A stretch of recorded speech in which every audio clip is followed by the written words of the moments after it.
So, gentlemen here in the fifth row. Hi, Kevin Essington. I'm with the Trust for Public Land. We've talked about federal nexus and a municipal nexus. Can you talk a little bit about potentials for engaging various states around policy? Is it 404 permitting? Is it utility regulation, highway standards? What are your thoughts?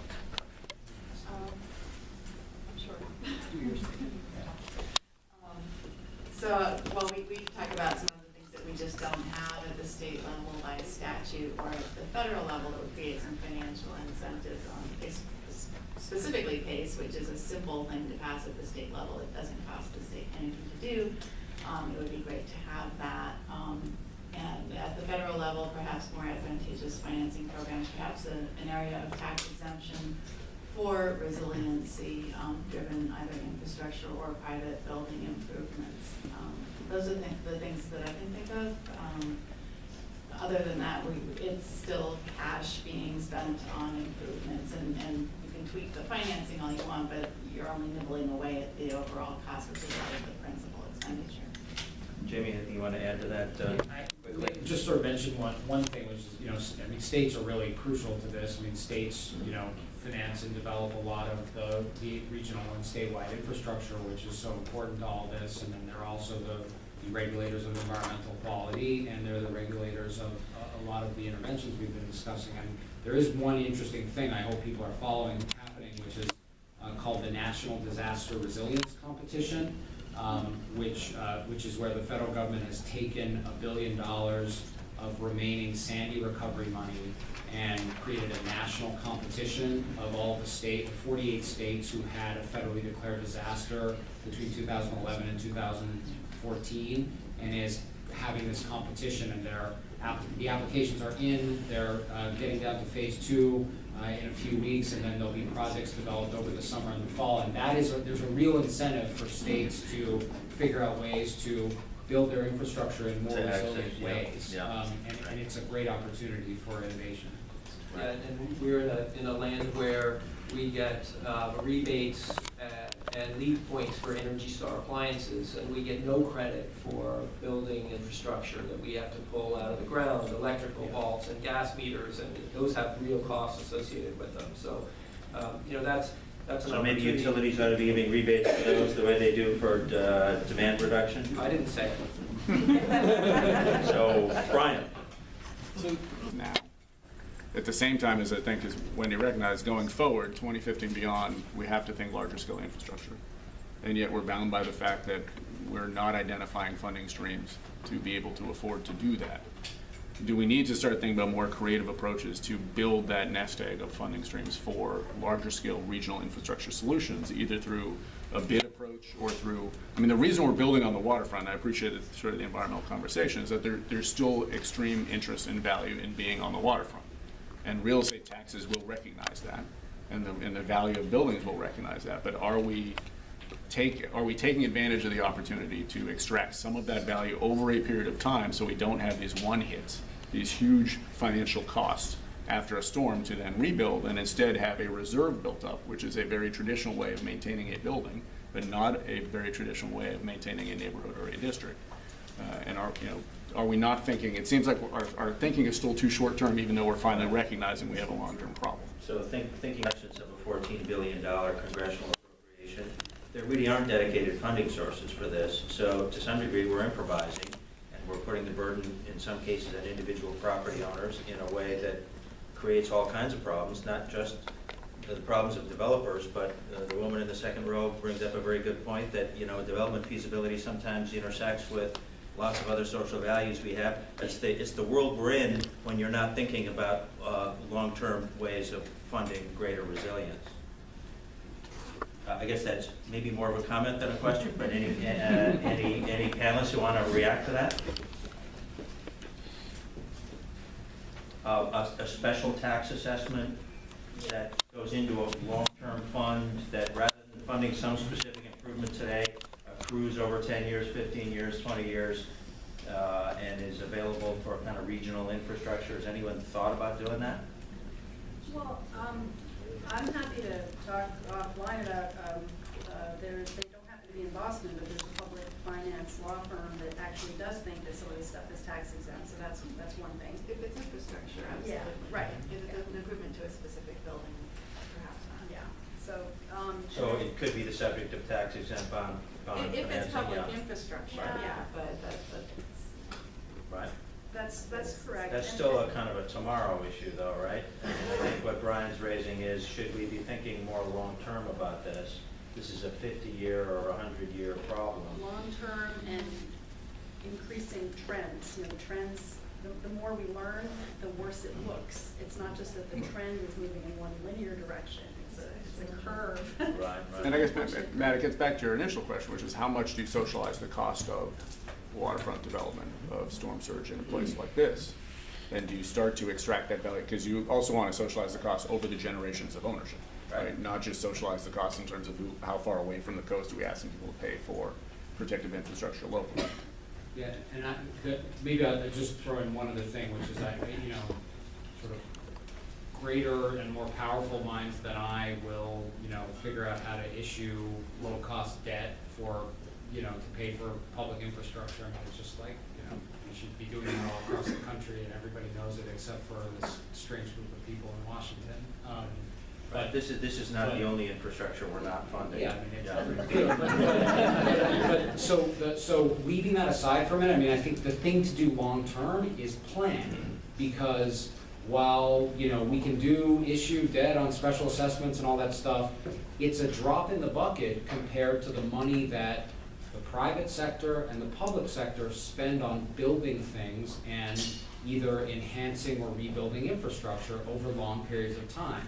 And the whole notion of resiliency is to look at those things that you're already doing and find ways to do them in more resilient ways.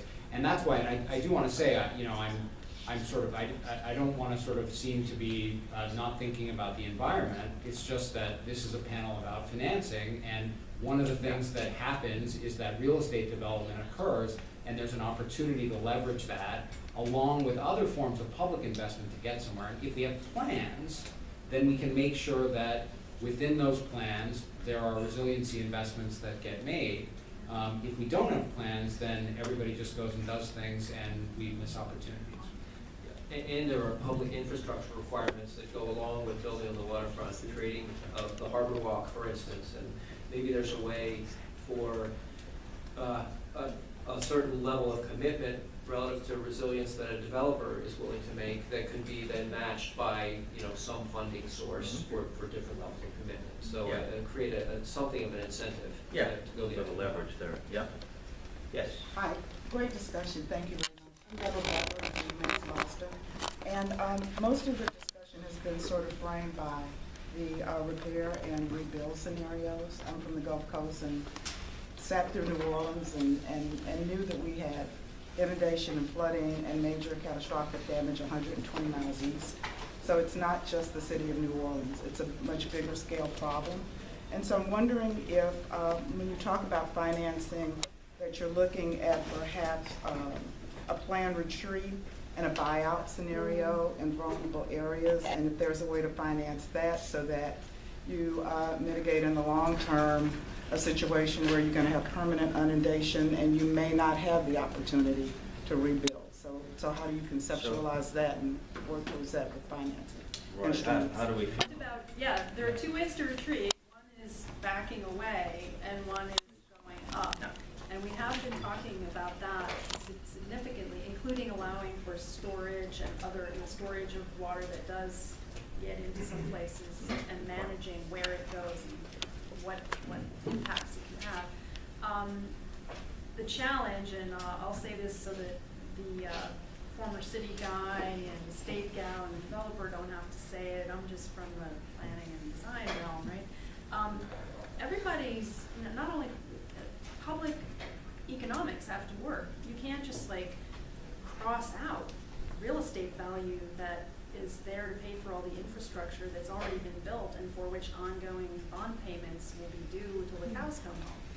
And it's really, really hard. I just wanted to state that that is a very real problem, and that even if some of these solutions that people look at may not seem as pure as how simple, like in principle, retreat of course is necessary. If the oceans are rising, are we going to somehow overcome that inexorable trend? Retreat's gotta fit in there, but. Are any of you aware, is there any example of horizontal retreat that's been implemented on any scale, other than an The Dutch are individual? doing it. Pardon? The Dutch are doing it. Pardon? Yeah, no, sure, lots of it. I mean, someone was here from TPL. I mean, TPL has done a lot of great work, helping to invest in buyouts and retreat and then renaturalizing the land associated. And there are lots of good examples.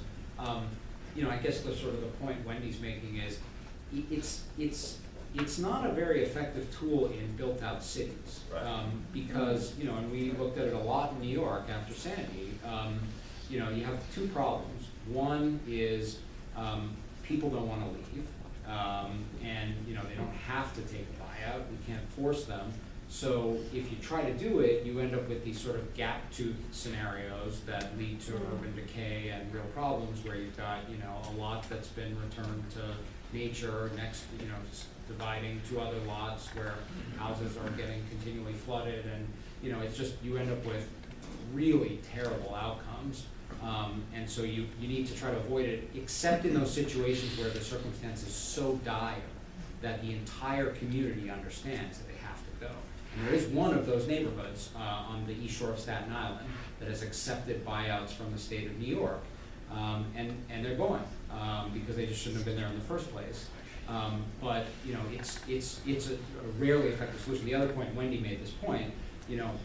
Buyout is a term of art because it's federally funded, and buyouts have to occur at pre-storm market values in the aftermath of a storm. So, at least in New York City, the average buyout price is $600,000 per home in that neighborhood in Staten Island.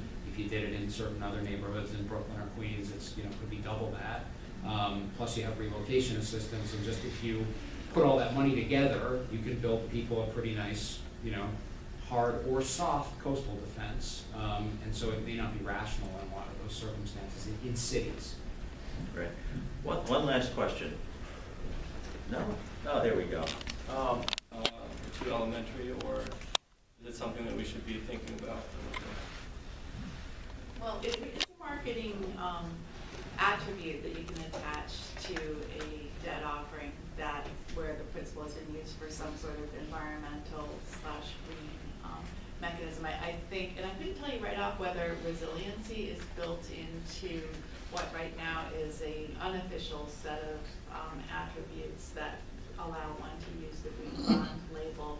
At some point that needs to be sort of institutionalized and officially blessed, and perhaps resiliency should be part of it. But that it is just a way to market a bond that makes it appeal to certain kinds of funds, and maybe it's a little bit of a pricing advantage, but it's traditional debt with a marketing appeal. Okay.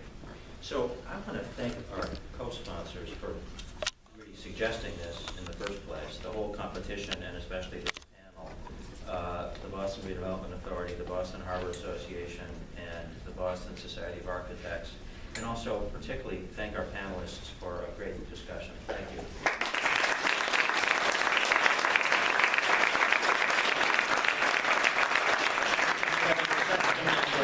Reception outside with a wonderful view of the rising sea outside.